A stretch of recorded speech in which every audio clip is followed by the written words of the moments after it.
விவாத நிகழ்ச்சியில் பங்கு பெறும் விருந்தினர்களின் கருத்துக்கள் அவர்களின் சொந்த கருத்துக்களை. குளோப் 360 நேயர்களுக்கு வணக்கம். இன்று நம்மோடு இருப்பவர் மக்கள் அதிகார செய்தி தொடர்பாளர் மருது அவர்கள். வணக்கம். வணக்கங்க. சிந்து நதி ஒப்பந்தம் காஷ்மீரில் பால்காம் என்ற பகுதியில் தீவிரவாதிகள் அட்டாக் பண்ணதாக சொல்கிறாங்க. அதை ஒட்டி இந்தியாவில் இருக்கிற பாகிஸ்தானுக்கு போயின்னுன்றோம் இல்லை பல சட்டங்கள் மாதிரி போட்டிருக்காங்க. அதில் மிக முக்கியமான சிந்து நதி ஒப்பந்தம். சிந்து நதி இனிமேல் நீர் தரமாட்டோம் அப்படின்ற மாதிரி சொல்கிறாங்க. அது எப்படி பார்க்குறது? முதல்ல சிந்து நதி ஒப்பந்தம் என்பது தொடர்பாக தற்பொழுது நடைபெற்றிருக்கிற நடவடிக்கைகள் மொத்தம் 3 நடவடிக்கைகள். ஒன்று, வாகா எல்லையை மூடுவது. குறிப்பாக இந்த பஹல்காம் தாக்குதலுக்கு பிறகு அரசு எடுத்த நடவடிக்கைகள் வாகா எல்லையை மூடுவது. அதற்கு பிறகு இந்த இரு வீரர்களும் கைக்குலுக்கிக் கொள்வது கிடையாது. இரு நாட்டு தூதரகங்களிலும் எண்ணிக்கையை குறைப்பது. அதன் ஒரு வகையில் இன்னைக்கு இந்த சிந்து நதி ஒப்பந்தத்தை நாங்கள் சிந்து நதி நதிநீர் தொடர்பான ஒப்பந்தம், இண்டஸ் ரிவர் அக்ரிமெண்ட் ட்ரீட்டி அப்படிங்கிறாங்க. இதை நாங்கள் நிறுத்தி வைக்கிறோம் அப்படின்னு சொல்கிறோம். முதல்ல இது எப்போ போடப்பட்டது, ஏன் போட்டாங்க, முதல்ல என்ன அவசியங்கிறத பற்றி தெரிஞ்சுக்கிட்டாதான் அந்த ஆறு முதல்ல என்ன, ஏதோ பக்கத்தில் நம்ம ஊரில் சென்னையில் ஓடக்கூடிய இந்த கூவமாற்றை போட ஒரு சிறிய ஆறு அப்படிங்கிற மாதிரியோ, இல்லை நம்ம வீருக்கு கிராமங்கள் இருக்கும்போது சின்னதாக ஒரு ஏரி ஓடுதில்ல, இப்படி நினச்சிக்கிட்டு மோடியும் சொல்லியிருக்கிறாரு. பலரும் நினச்சிக்கிறாங்க, சொல்கிறாங்க ரொம்ப அருமையாக முடிவு எடுத்துட்டீங்க, உடனே நீங்கள் சிந்து நதியை க்ளோஸ் பண்ணுங்கிறாங்க. முதல்ல இந்த ஆறு என்ன அப்படின்னா எங்கே முதல்ல உற்பத்தி ஆகுது அப்படின்னு தெரிஞ்சுக்கணும். நாம் இது தெரியாமல் பேசுறது முதல்ல தப்பு. அப்போ சீனாவுக்கும் இந்தியாவுக்கும் பிரச்சனை வந்துச்சுன்னா இந்த ஆறு உற்பத்தி ஆகுகின்ற இடம் திபெத்தில் உற்பத்தி ஆகுது ஆறு. இது ஏதோ இந்தியாவில் உற்பத்தியாகி இங்கிருந்து நேராக பாகிஸ்தான் போய் அப்படியே பஞ்சாப் அப்புறம் அங்கேருந்து அரபிக்கடலில் போகின்ற ஆறு கிடையாது. உற்பத்தி ஆகின்ற இடம் திபெத் யாருக்கு சொந்தம்? சீனாவுக்கு சொந்தம். அப்போ தெற்காசியாவிலேயே பாயக்கூடிய மிகப்பெரிய ஆறு இது. இந்த நாட்டுக்கு இந்தியா என்ற பெயர் வந்ததற்கான காரணம் இந்த ஆறு தான். பொதுவாகவே ஆரியர்கள், இந்த இப்போது பார்ப்பனர்கள் சொல்லக்கூடிய நபர்கள்லாம் சி நுழையாது, ஹீ தான் அதிகம் நுழையும். அது மட்டுமல்லாமல் சி என்பது திரிந்து ஹீயாக மாறுகிறது. அப்போ இந்த பகுதிக்கு இந்தியா என்ற பெயர் வந்தது காரணம் சிந்து நதி பாய்கின்ற பகுதி. சிந்து நதி பாயில கிழக்கே இருக்கக்கூடிய பகுதிக்கு சிந்தியாங்கிறது ஆகி கடைசியாக அது பேர் இந்தியா அப்படின்னு மாறுது. அது ஒரு வரலாறு. இப்படியெல்லாம் இருக்குது. பாரதியார் பாடும்போது சிந்து நதியின் மிசை அப்படின்னு பாடியிருப்பார், கேள்விப்பட்டிருப்பீங்க. அப்போ அந்த சிந்து நதிங்கிறது முதல்ல என்னன்னு பார்த்தோம்னா மொத்தம் இதோடைய நீளம் எவ்வளவுன்னா 3610 கிலோமீட்டர் நீளம். சின்னது கிடையாது. 3610 கிலோமீட்டர் நீளம். அகலம் எப்படி இருக்குன்னு பார்த்தீங்கன்னா சில இடங்களில் 30 கிலோமீட்டர், சில 40 கிலோமீட்டர் இருக்கும். இப்போ ஒரு மோடி சொல்கிறார் இல்லையா, நான் உடனே அடைக்க போகிறேன் அப்படின்னா எந்த கட்டையை வச்சு அடைப்பீங்க? அதன் வெள்ளப்பெருக்கு சொல்கிறாங்க, நைல் நதி வெள்ளப்பெருக்கை விட அதிகமாக இருக்குன்னு சொல்கிறாங்க. இதை பற்றியெல்லாம் நமக்கு ஒரு வரலாற்று ரீதியாகவும் புவியியல் ரீதியாகவும் ஒரு அறிவு நமக்கு தேவைப்படுது. எப்படிங்க அது திபெத், அதாவது சீனாவில் திபெத்தில் இருந்து இப்படி தொடங்கி இந்தியா வழியாக அதாவது காஷ்மீர் வழியாக அதற்கு பிறகு பாகிஸ்தானுக்கு போய் திரும்பியும் பஞ்சாபுக்கு அரபிக்கடலில் கலக்குது. இதை புரிஞ்சுக்கணும். நிறுத்துறதுனால 80% மக்கள் பாதிக்கப்பட்டதாகவும் சொல்கிறாங்க. 80% அந்த ஆற்றை பயன்படுத்துவது பாகிஸ்தான் மாற்றுக்கிறதுல. அதில் முக்கியமான நான் சொல்கிறேன், மொத்தம் அந்த சிந்து நதிங்கிறதுல மொத்தம் 6 கிளை நதிகள் இருக்குது. 6 கிளை நதியில் கிழக்கு பக்கம் பாயக்கூடிய 3 கிளை நதி அதை இந்தியா பயன்படுத்துவதும், வடக்கு பக்கம் பாயக்கூடிய 3 நதி அதை பாகிஸ்தான் பயன்படுத்துவது அப்படிங்கிறது தான் அந்த சிந்து நதிநீர் ஒப்பந்தம். 1960ஆம் ஆண்டு இங்கே இருக்கக்கூடிய அன்றைய பிரதமர் ஜவஹர்லால் நேருவும் அன்றைக்கு அங்கே இருந்த ஒரு இராணுவ தலைமை அதிகாரி தான் அன்றைக்கி இராணுவ ஆட்சி நடைபெற்றது. அவர் பாகிஸ்தானில். அப்போ இருவரும் இணைந்து மேற்கொண்ட ஒப்பந்தம் அந்த ஒப்பந்தம். இதோட நான் இன்னொன்று என்ன சொல்கிறேன்னா, இது எப்படி வருது அப்படின்னு பார்த்தோம்னா, இந்த ஆறு திபெத்தில் தொடங்கி அந்த புவியியல் ரீதியாக பார்க்கணும். திபெத்தில் தொடங்கி லடாக் வழியாக காஷ்மீரில் அதுக்கு பிறகு பாகிஸ்தான் வழியாக தான் அதிகமான அளவில் அது ட்ராவல் ஆகுது. எங்கே அதிகமாக ட்ராவல் ஆகுதோ அவங்க தான் அதிகமாக பயன்படுத்துவாங்க. அப்போ பாகிஸ்தானில் இருக்கக்கூடிய அங்கே கல்டிவேட், அதாவது அறுவடை, அதாவது விவசாயமாகட்டும், அங்கே வந்து பல்வேறு தொழில்களாகட்டும் இந்த ஆற்றை நம்பி அதிகமாக இருக்குதுன்னு எந்த மாற்று கருத்தும் கிடையாது. அதற்கு பிறகு அந்த மாகாண வழியாக சிந்து மாகாணத்தில் இருந்து அதன் பிறகு வந்து பஞ்சாப் வழியாக வந்து இறுதியாக தட்டாங்கிற நகரத்தின் வழியாக அது அரபிக்கடலில் கலக்குதுன்னு பார்க்குறோம். பாகிஸ்தானில் மிகப்பெரிய ஆறு எது? இந்த ஆறு தான், வேறு எந்த மாற்று கருத்தும் இல்லை. ஆனால் உரிமை அதிகபட்ச உரிமை வந்து இந்தியாவுக்கு தானா? நீங்கள் அதை ஏன் அதை பார்க்க முடியாதுன்னு நான் சொல்கிறேன்னா, இப்போ காவிரி நீர் யாருக்கு உரிமை? தமிழ்நாட்டுக்கா கர்நாடகாவுக்கா? கர்நாடகா தான் சொல்கிறாங்க. அப்படின்னு சொல்கிறாங்க. அதுதான் தவறு. பொதுவாகவே ஒரு ஆற்றின் உரிமை என்பது யாருக்கு சொந்தம் என்று உலகளவில் செய்யப்பட்ட நியதி என்னன்னு பார்த்தோம்னா, அந்த ஆற்றின் கடைமடை பகுதி எங்கே இருக்கிறதோ அவர்களுக்கு தான் சொந்தம். ஏன்? வெள்ளம் வந்தால் பாதிப்பது யாரு? கடைமடை பகுதிக்காரன். அதாவது கோடை வந்தால் பாதிக்கப்படுவது யார்? அவர்கள் தான். அப்ப அவர்களுக்கு தான் சொந்தம் என்பது இதுவரை உலகளவில் கடைபிடிக்கப்பட்ட நியதி. அந்த அடிப்படையில் தான் காவிரியை பற்றி சொல்லும்போது என்னன்னு சொல்றோம், காவிரி நீ விருப்பத்துக்கு தண்ணி நிறுத்த முடியாது, உன் விருப்பத்துக்கு இல்லை, காவிரி தமிழ்நாட்டுக்கு தான் சொந்தம். ஏன் அப்படி சொல்றீங்க? கடைமடை எங்க உற்பத்தி ஆகுது அவங்க தானே கொண்டாடுறாங்க. அதுதான் இது வந்து நீங்க எங்க நான் மீண்டும் மீண்டும் சொல்லப்போனா, இந்த நாடு இப்போ உருவானது, இந்த கோடுலாம் நீங்க எப்போ போட்டாங்க, மேப் எப்போ போட்டீங்க? ஆனா ஆறு உருவானது எத்தனை வருஷத்துக்கு முன்னாடி. அப்ப மீண்டும் மீண்டும் கடைமடை பகுதி என்பதை பற்றியான பொருள், கடைமடை பகுதி என்னன்னு சொல்றேன்னா, எது இறுதி வெள்ளம் வந்தா நீங்க திறந்துட்டு போயிடுவாங்க. இப்ப நீங்க கவனிச்சு பார்த்தீங்கன்னா காவிரியில டிஸ்பியூட் தமிழ்நாடு வெர்சஸ் கர்நாடகா எடுத்துட்டீங்கன்னா, அதாவது கோடை காலத்தில் தண்ணி விட மாட்டாங்க, மழை காலத்தில் தண்ணி திறந்து விட்டுருவாங்க. எங்கே பாதிப்பு? இங்கே இருக்கிற எல்லா விவசாய நிலங்களும் அழிஞ்சு போயிடும். அதனால என்ன பாதிப்பாகும்? விவசாய நிலம் அழிஞ்சு போயிடும்னு சொல்கிறேன். விவசாயம் நீங்கள் பண்ணியிருப்பாங்க, அறுவடை செய்வதற்கு முன்னாடி தண்ணி உள்ளே வந்துடும், வீணாக போயிடும். வெள்ளம் இங்கே தான் வருது, அங்கே வெள்ளம் வரதுக்கு வாய்ப்பு கிடையாது. மீண்டும் மீண்டும் கடைமடை பகுதி எதுவோ அதற்கு தான் அந்த நதிநீரின் மீதான முழு உரிமையும் இருக்கிறது என்பது உலக அளவில் அனைவரும் ஏற்றுக்கொள்ளப்பட்ட உரிமைன்னு சொன்னால், இதை அப்படியே எடுத்துகிட்டு அப்படி நம்ம இங்கே தெற்கிலிருந்து நேராக வடக்குக்கு போவோம், சிந்து நதிக்கு போவோம். யாருக்கு உரிமை அதிகம்? கடைமடை பகுதி எங்கே இருக்குது? பாகிஸ்தான் அதிகமாக பாய்க்குது. இது பாகிஸ்தான்கிற ஒரு நாட்டுக்கு ஆதரவாக பேசுகிறோமா பேசலையாங்க சம்மந்தப்பட்ட பிரச்சனை இல்லை.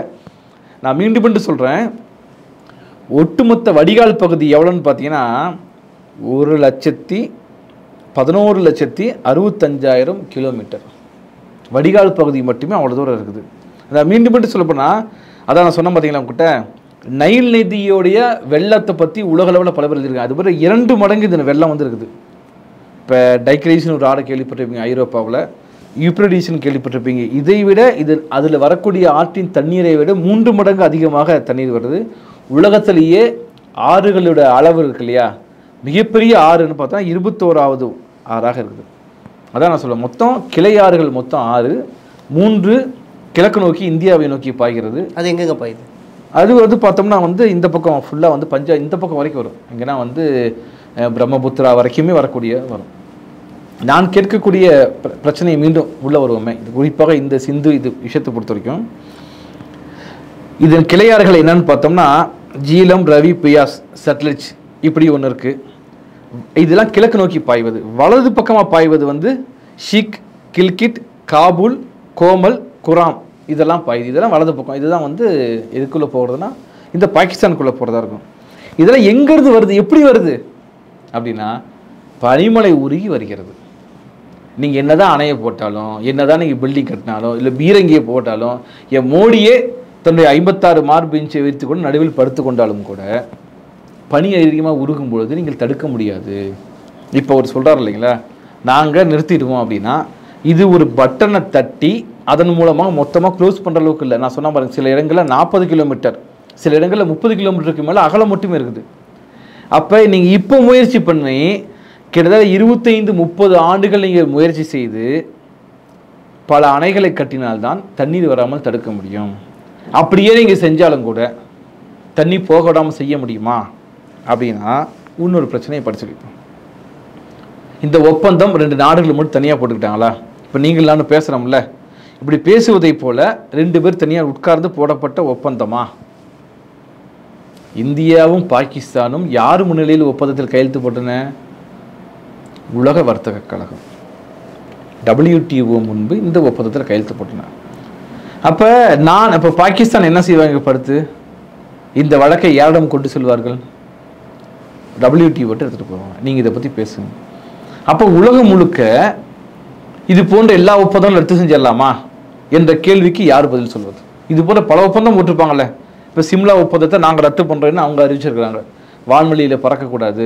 ஏன்னா தண்ணீரை நிறுத்துவது என்பது போர்க்காலத்தை கூட நிறுத்தக்கூடாதுங்கிறது தான் விதி. இப்போ நான் என்ன கேட்குறேன், பாகிஸ்தானுக்கு இந்த தாக்குதலில் தொடர்பு இருக்குதா இல்லையாங்கிறதெல்லாம் பரிசீலித்து பின்னாடி சொல்லுவோம், அதில் எந்த மாற்று கருத்தும் கிடையாது. ஆனால் ஒரு நாட்டுக்கு தண்ணீரை நிறுத்தலாமா? இது மனிதாபிமான நடவடிக்கையா? முதல்ல பாகிஸ்தான் மக்கள் அத்தனை பேர் குற்றவாளிகளா? யார் செய்த தவறுக்கு என்ன முடிவெடுப்பது?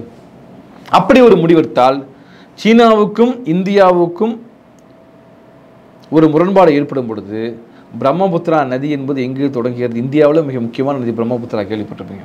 தொடங்குவது எங்கிருந்து உருவாகி வருதுன்னா சீனாவில் உருவாகி வருது. அப்போ அந்த சீனா முடிவு செய்து அந்த ஆற்றை நிறுத்தி விடலாமா? அதை ஏற்றுக்கொள்ள முடியுமா? நாம ஏற்றுக்கொள்ள முடியாதுல்ல. அப்போ நாம் என்ன சொல்லுவோம், ஆறு தொடங்கும் இடம் உனக்கு சொந்தமாக இருக்கலாம், முடிகிற இடம் எதுவோ அவங்களுக்கு தான் மொத்த நதிநீர் சொந்தம் அப்படின்னு சொல்ல போனால், நான் மீண்டும் மீண்டும் சொல்வது, இது உண்மையாகவே இந்த தாக்குதல் யார் செய்தார்கள் என்று நமக்கு தெரியாது. ஆனால் இந்த தாக்குதல் செய்தது பற்றி நீங்கள் கண்டுபிடிங்க, அதுக்கு நடவடிக்கை என்னவாங்கிறத பற்றி பேசலாம். ஆனால் அதற்காக ஒரு நாட்டின் நதியை நிறுத்துவது என்பது மனித குலத்துக்கு விரோதமானது சொல்கிறோம். எங்கள் நாட்டில் வந்து நீங்கள் உள்ளே போய் அடிச்சிங்க, உங்களுக்கு தண்ணி கொடுக்க மாட்டேன்னு நீங்கள் சொல்கிறது இருக்கீங்களா, இது மனித குலத்துக்கே விரோதமானது. ஏன் மோடி இந்த ஸ்டாண்டர்ட் எடுத்துக்காங்க? சொல்லப்போனால் இந்த ஸ்டாண்டர்ட் எடுக்க முடியாது. அவர் நிறைவேற்ற முடியாததான் எப்பயுமே சொல்லுவார். அதை புரிஞ்சுக்கணும். நீங்கள் ஏன் நிறைவேற்ற முடியாது சொல்கிறதுக்கு ஒரு ஏதோ ஒரு பலன் இருக்கும். ஆமாம்மா, பலனா எளிதாக மக்களை ஏமாற்றி விடலாம். மக்களை எளிதாக ஏமாற்றுவது என்னன்னா, செய்ய முடியாத விஷயத்த சொல்லி நாடு வல்லரசு ஆகிடும் அப்படின்னா எல்லாரும் சிரிச்சுட்டு இருப்பாங்க. வல்லரசு ஆகவே முடியாது. மோடி இருக்கிறதுக்கு எப்படி வல்லரசு ஆக முடியும்? ஒரு யதார்த்தம். மோடியை வைத்து கூட நாடு வல்லரசு ஆகாது, ஆனால் வல்லரசு ஆகிவிடும். இந்தியாவின் சுவிட்சர்லாந்து என்று சொல்லக்கூடிய பகுதிக்கு பேர் பஹல்காம். அந்த பகுதியில் ஏன் போலீஸ் நிறுத்தப்படவில்லை? பாதுகாப்பு படை ஏன் நிறுத்தப்படவில்லை? ஏப்ரல் 19ஆம் தேதி மோடி காஷ்மீருக்கு வருகை தருவதாக கூறப்பட்டிருந்தது. ஆனால் ஒரு 10 நாட்களுக்கு முன்பு ரத்து செய்யப்பட்டது. ஏன் ரத்து செய்யப்பட்டது அப்படின்னா, அங்கே மோடியின் உயிருக்கு அச்சுறுத்தல் இருப்பதாக கூறப்பட்டது. அப்போ மோடியின் உயிருக்கு அச்சுறுத்தல் இருப்பதாக கூறப்பட்டது உளவுத்துறை தகவல் காரணமாக அவர் ரத்து செஞ்சிட்டாரு. அப்படின்னு என்ன பண்ணியிருக்கணும்? நீங்கள் காஷ்மீரை பற்றி புரியும். காஷ்மீரில் இருக்கக்கூடிய மக்கள் தொகை எவ்வளவு? 1 கோடி பேர் இருக்காங்கன்னா அங்கே இராணுவம் துணை இராணுவம் மட்டுமே எவ்வளோ பேர் இருக்காங்க தெரியுங்களா? 20 லட்சம் பேர் இருக்காங்க. 5 பேருக்கு ஒரு போலீஸ், 5 பேருக்கு ஒரு போலீஸோ அல்லது துணை இராணுவ படையோ அல்லது இராணுவமோ இருக்கும். நீங்கள் 1 கிலோமீட்டர் நடந்து வரீங்க, இல்லை நீங்கள் வாகனத்தில் சைக்கிளில் போகிறீங்க, பேருந்தில் வரீங்க, இல்லை ஆட்டோவில் வரீங்க, இல்லை காரில் போகிறீங்கன்னா நீங்கள் அதுக்கு இடையில் எத்தனை நீங்கள் செக் போஸ்ட் தாண்டாமல் போக முடியாது. இங்கே பாகிஸ்தான்லையா? காஷ்மீரில் சொல்கிறேன். காஷ்மீர், ஓகே. காஷ்மீரில் 1 கிலோமீட்டர் நீங்கள் தாண்டி போகிறதுக்குள்ளாரியே 2-3 செக் போஸ்ட் நீங்கள் தாண்டாமல் போக முடியாது. இதுதான் காஷ்மீரோட உண்மையான தன்மை. இப்படிப்பட்ட சூழலில் அவங்க எப்படி வராங்க? இவங்க வந்ததாக சொல்கிறாங்க. அதாவது வந்தார்கள், தாக்குதல் நடத்தினாங்கன்னு சொல்ல போனால் எப்படி வந்தார்கள்? பாகிஸ்தானுக்கு பக்கத்து இப்போ கொல்லங்கோடுன்னு ஒரு பகுதி இருக்குது நம்ம கன்னியாகுமரியில், எந்த தான் அங்கேருந்து 5 கிலோமீட்டர் கேரளா, அப்படி 5 கிலோமீட்டர் 200 கிலோமீட்டர் பாகிஸ்தானுக்கு, அந்த இடத்துக்கும் 200 கிலோமீட்டர் பக்கமாக இருக்கும். எப்படி வந்தாங்க?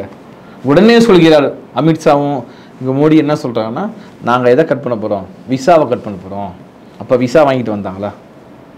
வாகா எல்லையை மூட போகிறோம், இப்போ வாகா எல்லை வழியாக வந்தாங்களா? எப்படி வந்தார்கள்? அப்போ அரசியலமைப்பு சட்டப்படி 370 நீக்கியதன் மூலம் காஷ்மீருக்கான சிறப்பு உரிமையை ரத்து செய்கிறார்கள். இந்த ரத்து செய்யும் பொழுது அமித்ஷா சொன்னது என்ன?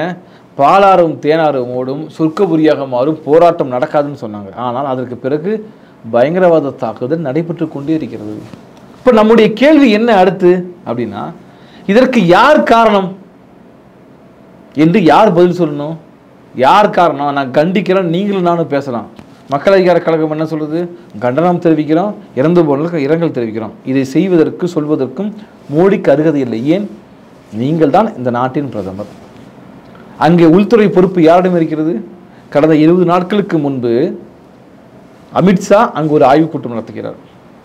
அந்த உயர்நிலை பாதுகாப்பு குழு, அந்த குழுவிலிருந்து அந்த நாட்டின் முதலமைச்சர் வெளியேற்றப்படுகிறார். முக்கியமாக அந்த கூட்டத்திலிருந்து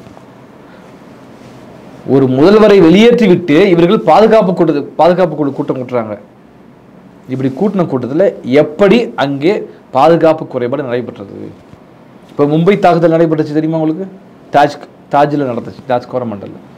அப்போ அங்கே தாஜ் ஹோட்டலில் நடைபெற்ற அந்த நேரத்தில் முதலமைச்சர் பதவி விலகிறார், உள்துறை அமைச்சர் பதவி விலகினாங்க. அந்த நேரத்தில் விலகினாங்க. நீங்கள் என்ன யார் பதவி விலகினீங்க? சரி, பதவி விலகிறீங்க, விலகல் வர ஒரு மிகப்பெரிய இழவு விழுந்து விட்டது. 26 பேர் இறந்து போயிருக்கிறார்கள். 25 பேரை காப்பாற்றுவதற்காக தன் உயிரை ஒரு இஸ்லாமியர், ஒரு காஷ்மீரி தன் வாழ்க்கையை இழந்திருக்கிறார். ஒரு இளம் வயது, திருமணம் கூட ஆகாது. Where is Modi? Where is Dhankhar? Modi எங்க இருக்கிறார்? பீகாரில் போய் கும்மாளம் அடித்து கொண்டிருக்கிறார். அங்கிருந்து எங்க சவுதி அரேபியாவில் அவர் தன்னுடைய பயணத்தை நிறுத்திவிட்டு ஓடி வந்து காஷ்மீர் மக்களை வந்து இறந்து போனவர்கள் வந்து பார்ப்பாருன்னு பார்த்தோம்னா, நேராக இறங்கி விமான நிலையத்தில் எல்லாத்தையும் கூப்பிட்டு பேசிட்டு நேராக பீகாரில் போய் நிதிஷ்குமாரோட கை குலுக்கி கொண்டு நேராக அடுத்து பீகாரில் தேர்தல் வரப்போகுது. அங்கே போய் சொல்கிறார், எதிரிகளை தூங்க விட மாட்டோம், கனவுல கூட நினைக்காத தாக்குதல் வருங்கிறார். எங்கே போய் நீங்கள் பேசியிருக்கணும்? காஷ்மீரில் போய் பேசியிருக்கணும். ஏன் அங்கே போய் போகல? தன்கர் என்ன செய்கிறார்? இந்த நாட்டின் துணை குடியரசுத் தலைவர் வைஸ் பிரசிடென்ட் என்னங்க செய்கிறாரு? இங்கே ஊட்டியில் வந்து கும்மாளம் அடித்து, நான் கும்மாளம் என்பதை தவறான பொருளை சொல்லவில்லை, இங்கே ஆடிப்பாடி மகிழ்ந்து கொண்டிருக்கிறார். நீங்கள் இந்த நாட்டின் துணை குடியரசுத் தலைவர், இன்னொரு குடியரசுத் தலைவர் அங்கே போப்பாண்டவரை பார்க்க போயிட்டார். ரைட், போப்பாண்டவர் இறந்து போயிட்டார், போயிருக்கிறீங்க. ரைட், டெமிஸுக்கு போயிருக்கிறீங்க, இருங்க, மகிழ்ச்சி இருக்கட்டும். ஆனால் துணை குடியரசுத் தலைவர் இங்கே ஊட்டியில் இருக்கிறார், இன்னொருவர் பீகாரில் இருக்கிறார். அமித்ஷாவும் அங்கே போகலை. அப்போ நான் மீண்டும் மீண்டும் கேட்பதுன்னா, நீங்கள் என்ன செய்கிறீர்கள்? யாரை கேள்விக்குள்ளாக்குகிறீர்கள்? இந்த நேரத்தில் இவங்க என்ன செய்கிறாங்கன்னா, இந்த விஷயத்தெல்லாம் விட்டுட்டு உங்கள் பாதுகாப்பு குறைபாடு எப்படி நடந்தது, ஏற்கனவே புல்வாமா தாக்குதலின் போது மோடிக்கு தெரிந்தே இது அனுமதிக்கப்பட்டது என்பதை சொன்னது யார்? சத்யபால் மாலிக். அவர் யார்? அவர் RSSகாரர், முன்னாள் கவர்னர். எங்கே கவர்னராக இருந்தார்? காஷ்மீர் கவர்னராக இருந்தார். அவர் சொல்கிறார், எப்போ அந்த டைமில் அவர் தான் கவர்னராக இருந்தார் புல்வாமா தாக்குதல். அப்போ அவர் சொல்கிறார், இது மோடிக்கு தெரிந்து நடந்தது. அப்போ நாம் கேட்போம், இதற்கு காரணம் யார்? இல்லை, நீங்கள் என்ன ஒரு பக்கம் நீங்கள் இப்படி பல தரவுகள் சொன்னாலையும், ரங்கராஜ் பாண்டே இன்னும் சில பத்திரிகை என்ன சொல்கிறாங்கன்னா, ஒரு பிரதமர் எல்லா இடத்துக்கும் போயிட்டே இருப்பாங்களா, எல்லோரும் போய் பார்த்து வாட்ச் பண்ணிட்டே இருப்பாங்களா? எங்கே அங்கே பாதுகாப்பு இல்லைன்னு சொல்கிறீங்க, எங்கே இப்போ ஒருத்தன் பாஸ் ஆகிருக்கான், ஹனிமூன் போயிருக்கான், அதை கூட வேவ் பார்த்துட்டு இருக்க சொல்கிறீங்களா? அப்படின்ற மாதிரி கேள்விகள் எனக்கு இதே கேள்வி ஏன் உங்களுக்கு மன்மோகன் சிங் ஆட்சி காலத்தில் எழவில்லை? மன்மோகன் சிங் ஆட்சி காலத்தில் இது போன்ற தீவிரவாத தாக்குதல் நடைபெற்ற உடனே எதற்கும் லாயக்கற்ற பிரதமர், யார் பின்னால் ஒளிந்திருக்கிறீர்கள், நீங்கள் பதவி விலகல் என்று பேசுனீங்கல்ல, ஏன் அதை பேசுனீங்க? முன்பை காட்டிலும் காஷ்மீரில் வந்து தீவிரவாத தாக்குதல் கம்மியாக இருக்கா இல்லையா? இல்லை, அதிகமாக இருக்குன்னு சொல்லலாம். அதான் சொல்கிறேன், 2000 சொல்கிறாங்களே, இதே டேட்டா நானும் சொல்கிறேன். 2014 இப்பொழுது வரை எத்தனை தாக்குதல் நடந்திருக்குது? 15 தாக்குதலுக்கு மேலே நடந்திருக்கு. குறைஞ்சிருக்கு. நிறைய வரலாற்று ஆய்வாளர் சொல்கிறேன் முதற்கொண்டு கம்மியாக இருக்கு. நான் சொல்ல வரேன், நீங்கள் கம்மியாக இருக்குன்னு சொல்கிறீங்க இல்லையா? அப்போ புல்வாமா தாக்குதல் எப்போ நடைபெற்றது? அடுத்து இப்போ உரி தாக்குதல் எப்போ நடைபெற்றது? கதுவால தாக்குதல் எப்போ நடைபெற்றது? தாக்குதல்கள் அதிகமாகிக் கொண்டே இருக்கின்றன. இது சம்பந்தமாக பேசும்போது நான் மட்டும் பேசவில்லை, பக்ஷி என்று சொல்லக்கூடிய முன்னாள் இராணுவ ஜெனரல் சொல்கிறார், 1,80,000 இராணுவ வீரர்கள் ஏன் நீக்கினீர்கள்? பதில் சொல்லுங்க. இராணுவத்துக்கு நிதி என்ன நடக்குதுன்னே தெரியல, ஆட்களே எடுப்பதில்லைன்னு சொல்றாரு. இன்னொரு இராணுவ ஜெனரலாக இருந்தவர் சொல்கிறார், ஏன் இது நடைபெறவில்லை? பதில் சொல்லுங்க. முப்படை தளபதியை நீங்கள் கூப்பிட்டீங்கல்ல, நீங்கள் பேசுகிறது ஒரு பக்கம் அப்படி இருந்தாலையும், இந்த நேரத்தில் ஆக்ஷனுக்கு போகணுமா இல்லை குற்றத்தை கண்டுபிடிக்கணுமா அப்படின்றதான் நம்ம கேள்வி வரும்ல. இப்போ யார் பிரச்சனையாக இருக்கு அவங்கள கண்டுபிடிக்கிறது தானே இப்போ தேடிட்டு இருக்காங்க. அதனால் நீங்கள் திசை திருப்புறீங்க. அப்படி ஒரு கேள்வி வருதுல்ல. சரிதான் சார், தான் நீங்கள் கேட்டது மிக சரியான ஒரு கேள்வி தான். ஆனால் நான் என்ன கேட்குறேன்னா, மோடி அரசை எப்படி நம்புவது? ஏன்னா இவர்கள் வரலாறு நீங்கள் எடுத்துட்டீங்கன்னா, காந்தியை சுட்டு கொண்டார் ஒருத்தர், சுட்டு கொண்டுட்டு கையில் இஸ்மாயில் எழுதிக்கிட்டார். அவர் யாருன்னா அவர் பார்ப்பனர். கையில் இஸ்மாயில் ஏன் எழுதினார்? அவனே சுட்டு கொண்டு வாங்கன்னு தெரியும். அவர் வந்து இஸ்மாயில்ங்கிற பேரை பார்த்துட்டு இந்து முஸ்லீம் கலவரம் வேண்டும் என்று இவர்கள் தங்களை ஒரு முஸ்லீமாக ஒரு பொய்யாக எழுதி கொண்டு செத்து கும்பலுடைய தலைவர் அவர் யார்? இந்த மோடி. அப்போ இவர்கள் எப்படி ஒரு சரியை கண்டுபிடிப்பார்கள் என்ற கேள்வி எனக்கு எழலாம்ல. நீங்கள் கேட்குறீங்க, உங்களை மாதிரி அரசியல் விமர்சகர்கள் கேட்குறாங்க. பெரும்பான்மை மக்கள் வந்து மோடி பேசுகிறதும் விரும்புகிறதும் இல்லை, இதை சார்ந்த இருக்கிற மதன், மேஜர் மதன் அப்புறம் இந்த மாதிரி நிறைய பேசுகிறவங்கள ஜெய்கிந்துன்னு பேசுகிறதும் கண்டுபிடிச்சிடலாம்னு சொல்கிறதும் இந்த மாதிரி விஷயங்களை நம்ம தானே செய்கிறாங்க. அது உண்மைதான். இப்போ புல்வாமா தாக்குதலுக்கு இப்போ நீங்கள் தான் உங்களை மாதிரி இல்லை குறிப்பிட்ட சிறுபான்மையாக பேசுகிறேன். ஆமாம், நீங்கள் சொல்கிறது சிறுபான்மை தான், எதுவுமே சிறுபான்மை தான். பெரியார் சிறுபான்மை, பகத்சிங்க சிறுபான்மை, பல பேர் இல்லையே. உண்மையை சொல்வதற்கு சிறுபான்மை பிரச்சனை இல்லை. கலீலியோ என்று ஒருவர் தான், கலீலியோ வரலாறு நமக்கு தெரியும். கலீலியோ ஒருவர் தான் என்ன சொன்னார்? உலக பூமி கோள வடிவமானதுன்னு சொன்னார். புரூனோ என்ன சொன்னார்? ஒருத்தர் தான் சொன்னார். அவருக்கு அந்த காலத்தில் கொலை செய்யப்பட்டிருக்கலாம். ஆனால் உண்மை எது சரிங்கிற தப்பு நிரூபிக்கப்படுது பின்னாடி. அப்போ நான் மீண்டும் வாபூசி ஒருத்தர் தான் இருந்தார், நிறைய பேர் இல்லையே. அப்போ சிறுபான்மையா ஒருவரா இருவரா என்பதல்ல பிரச்சனை, அவர்கள் சொல்லக்கூடிய சரியா தப்பான்னு தான் பிரச்சனை. நீங்கள் ஒரு கால சதி என்ற உடன்கட்டை ஏறுவதை பெரும்பான்மை ஆதரிச்சாங்க, அதுக்காக இன்னைக்கு ஆதரிச்சிடலாமா? ஜாதி என்பது இழிவு, கேவலம், அதை பலரும் ஆதரிக்கிறார்கள் என்பதற்காக நீங்கள் சிறுபான்மையாக 4 பேர் இருந்துக்கிட்டு சாதி இல்லை சாதி வேணான்னு சொல்கிறீங்கிறதுக்காக நாமளும் சேர்ந்து ஜால்ரா போட முடியாதுங்க. எது சரியை பற்றி பேச முடியும்? நான் என்ன சொல்கிறேன், நீங்கள் பெரும்பான்மை மக்கள்கிட்ட போய் கேட்டு பாருங்கள். இன்றைக்கு மோடியை நம்புவதற்கு யார் இருக்கிறாங்க? தமிழ்நாட்டில் மட்டும்தான் அப்படி எதிர்ப்பு இருக்குது. வட இந்திய மீடியாக்கள்லேருந்து வட இந்திய மக்கள்லேருந்து பீகாரில் போய் ஏன் அவர் அப்படி அவர் பேசணும், இது எடுபடுன்றதுனால தானே பேசுகிறாரு. அதை வச்சு நிறைய வெற்றி கண்டிருக்காங்க. அதான் சொல்கிறேங்க. அதாவது இந்தியாவோட பாரம்பரியம் எடுத்துட்டோம்னா இந்த ஆரியர்கள் நுழைவிற்கு பிறகு பல்வேறு பொய்களையும் புரோட்டுகளையும் சொல்லி மக்களுடைய பண்பாட்டையும் கலாச்சாரத்தையும் மாற்றி அமைச்சிருந்தாலும் கூட நான் எடுத்துக்காட்டு சொல்ல வரேன். எந்த சூழலில் இந்த தாக்குதல் நடைபெறுகிறது என்பதை நாம் கூர்ந்து கவனிக்கணும். ஒன்று, ஆளுநருக்கு எதிரான மிகப்பெரிய ஒரு தீர்ப்பை திராவிட முன்னேற்ற கழக அரசு பெற்றிருக்கிறது உச்சநீதிமன்றத்தின் மூலமாக. இரண்டாவது, வக்பு வாரிய சட்ட திருத்தத்திற்கு எதிரான ஒரு முக்கியமான ஒரு முடிவு உச்சநீதிமன்றம் மூலமாக எடுக்கப்பட்டிருக்கிறது. அதற்கு அடுத்து நாக்பூரில் மிகப்பெரிய கலவரம், அவுரங்கசீப்புக்கு எதிரான ஒரு பெரிய அவுரங்கசீப் 700 வருஷத்துக்கு முன்னாடி இறந்து போன ஒருவருடைய பிணத்தை தோண்டி இருப்பதற்காக ஒரு கலவரம் நடத்தி அங்கே பலர் பாதிக்கப்பட்டார்கள். இந்த சூழலில் எப்படி ஒரு கலவரத்தை எளிதாக நடத்திவிட முடிகிறது, ஆனால் இந்தியை மகாராஷ்டிராவில் திணிக்க முடியவில்லை. இதுதான் நான் பிரச்சனை சொல்கிறேன். மோடி ஒரு நாள் போய் சொல்லி அங்கே ஓட்டு வாங்கிட்டு போயிட முடியும், ஆனால் மோடியின் கொள்கைகள் அனைத்தையுமே எல்லா இடங்களிலும் நிறைவேற்ற முடியவில்லை என்பதற்கு எடுத்துக்காட்டு மகாராஷ்டிரத்தில் நடைபெற்ற இந்தி திணிப்புக்கு எதிரான போராட்டம். நீங்கள் ஒரு பாகிஸ்தான் மாதிரி பேசுகிறீங்க. அதான் உண்மையை பேசினா பாகிஸ்தான் ஆதரவாளர், நக்சலைட்டு, இன்னும் பயங்கரவாதி என்ன வேணால் சொல்லலாம். ஏன் அந்த காலத்தில் பகத்சிங் கமெண்ட் செக்ஷனில் நீங்கள் இதை தான் பார்க்க போகிறீங்க. அது வரவேற்கக்கூடியதான் சொல்ல வரேன். ஏன்னா ஒரு ஆர்எஸ்எஸ்காரர்கள்கிட்ட என்ன ஆர்எஸ்எஸ்காரன் என்ன பயங்கரவாதி தான் சொல்லுவார், நல்லவன் சொன்னால் தான் எனக்கு பிரச்சனை பயமாக இருக்கும். ஒரு ஆர்எஸ்எஸ் சேர்ந்தவரோ ஒரு பயங்கரவாதியோ என்னை நல்லவர் என்று சொன்னால்தான் எனக்கு அச்சமாக இருக்குமே தவிர மற்றது அச்சமாக இருக்குன்னு எந்த அவசியமும் கிடையாது. அப்போ இந்த பிரச்சனையை நம்ம நீங்கள் சொன்னது விஷயத்துக்குள்ளே வருவோமே.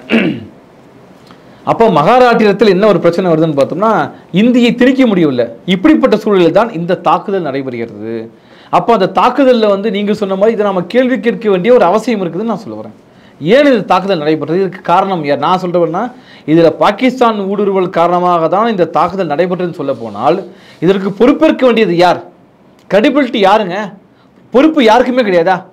நீங்கள் சொன்ன மாதிரி அது பாகிஸ்தான் ஆதரவு பெற்ற பயங்கரவாதி நடைபெற்ற தாக்குதலாகவே இருந்தாலும் கூட நடந்திருக்கட்டும், இதில் பொறுப்பு யார் எடுக்க வேண்டியது? மோடிக்கு பொறுப்பு கிடையாதா? அமித்ஷாவுக்கு பொறுப்பு கிடையாதா? இப்போ நேராக நீங்கள் பாகிஸ்தான் எப்படி சண்டை போடலாம், போர் எப்படி பண்ணலாம், நதிநீர் எப்படி நிறுத்தலாங்கிறத பற்றி நீங்கள் வாய்க்கிலேயே பேச ஆரம்பிச்சிட்டீங்க. யார் பொறுப்பு? நான் சொல்கிறேன், இந்த நாட்டின் பிரதமரும் சொல்லப்போனால் அது யூனியன் பிரதேசமாக மாற்றப்பட்டு காஷ்மீருக்கு போலீஸ் வைத்துக்கொள்ள கூட அனுமதி கிடையாது. அது ஒட்டுமொத்த பாதுகாப்பும் ஒன்றிய அரசு கிட்ட இருக்குது. அப்படிங்கும்போது இதை நீங்கள் இந்த பிரச்சனை எப்படி பார்ப்பீங்க? இப்போ இது ஒரு ஒட்டுமொத்தமாக திசை திருப்புற நடவடிக்கை தான். அதையெல்லாம் மோடி தான் சொல்ல வேண்டும். மோடிக்கு தான் நாம் கேள்வி கேட்கணும். வேர் இஸ் மோடி கேட்கணும், யார் இந்த கல்பிட்டுங்கிறது கேட்கணும். அதையும் நம்முடைய ஒரு மோசமான சூழல் மோடியிடம் போய் கேட்க வேண்டியதாக இருக்கிறது. மோடி பாதிக்கப்பட்ட மக்களை பார்க்கவில்லை. இன்றைக்கு ராகுல் காந்தி போய் பார்த்துருக்கிறார். இப்போ வரைக்கும் மோடி அங்கே போகலை. இப்போ எனக்கு என்ன சந்தேகம்னா, இப்போது நடந்து 26 பேர் இறந்து போயிட்டாங்க. இது ஒரு துன்பகரமான சம்பவம், மாற்று கருத்து இல்லை. 2 ஆண்டுகளாக மணிப்பூரில் இப்போது வரைக்கும் கலவரம் நடைபெறுகிறது. அங்கே மோடி தலை வைக்கவே இல்லை, அதை பற்றி பேசவே இல்லை, அமைதியாக இருக்கிறார். அப்போ மணிப்பூர் வேறு, காஷ்மீர் வேறா? காஷ்மீரை வைத்து எளிதாக ஒரு கலவரம் செய்ய முடியும், இந்தியா முழுவதும் இஸ்லாமிய மக்களுக்கு எதிராக ஒரு வெறுப்புணர்வை எளிதில் தூண்டிவிட முடியும் என்பதற்காக செய்கிறார்கள். ஆனால் மணிப்பூரை பற்றி பேசுவதற்கு நாதி இல்லாமல் இருக்கிறது. அதை பற்றி யார் பேசுவது? ஒரு உடல் அப்படின்னா எல்லாவற்றுக்கும் அந்த மூளை எல்லாத்துக்கும் ஃபங்க்ஷன் ஆகும்ல.